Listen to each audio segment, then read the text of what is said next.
Hi everyone. We just finished talking about the seeds, and so Eleanor and I were going to talk about what we did in the garden yesterday to get it ready. You need a couple of months to help prepare your soil. You can either do it in the fall or you can do it in the spring. We have a composter, a wheel one, and with where we live, we make sure that there's no dairy and no animal products. So it's pretty much just all vegetable. Again, no dairy, no cheese.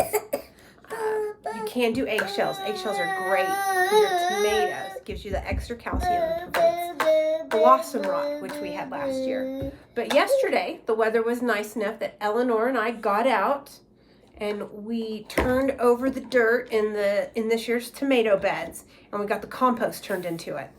Did you help me dig the compost out? Yes. Yes, she did. She was a big help.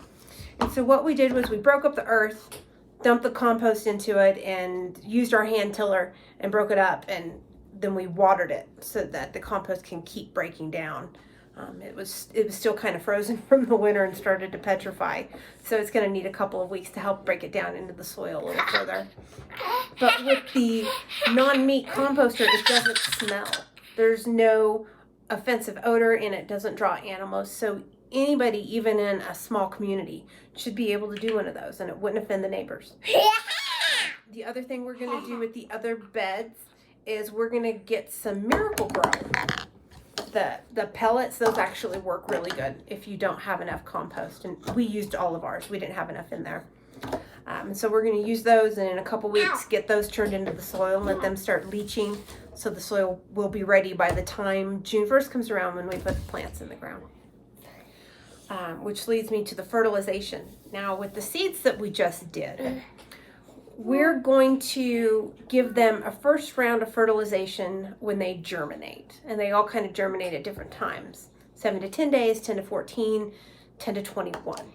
But that's the point where you want to transplant your pod, your pellet, into a larger amount of dirt. Because once it's sprouted, your roots are really going to explode at that point.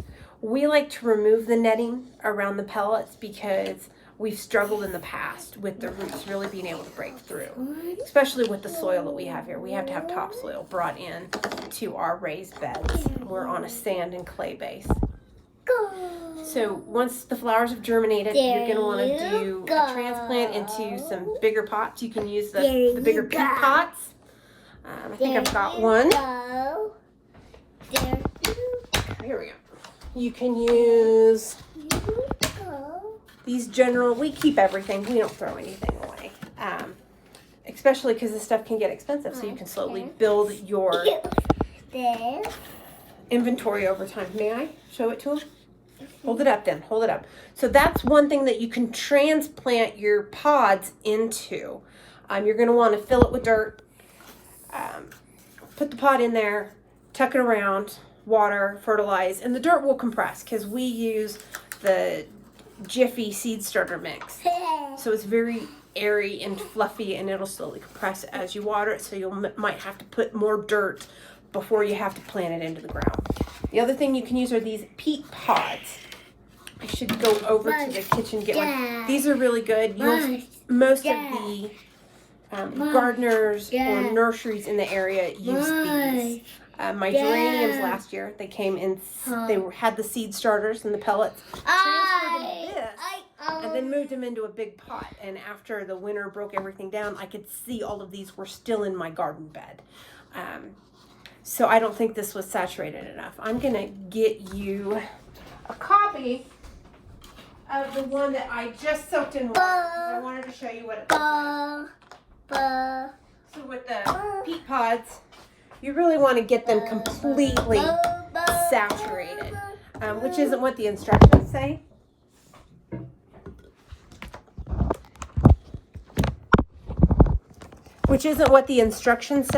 However, it really makes a world of difference. You want to completely saturate these before you put dirt in and before you start watering, because once you start watering the dirt, the pod will pull the moisture away from the actual dirt and the seeds. And so this just helps with general general hydration. And also, we live in an extremely arid climate. Are you a helper?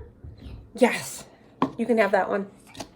We live in an extremely arid climate, so you've got to be careful about making sure that when you water all the way through, but then you want to make sure it dries out a little bit before you water it again, because no one likes wet feet. Anyway, the next time we'll do a video is going to be on once they've germinated, and we can show you how to trim them back and then transplant them into bigger pots. Say goodbye. Goodbye. Thank you. Thank you.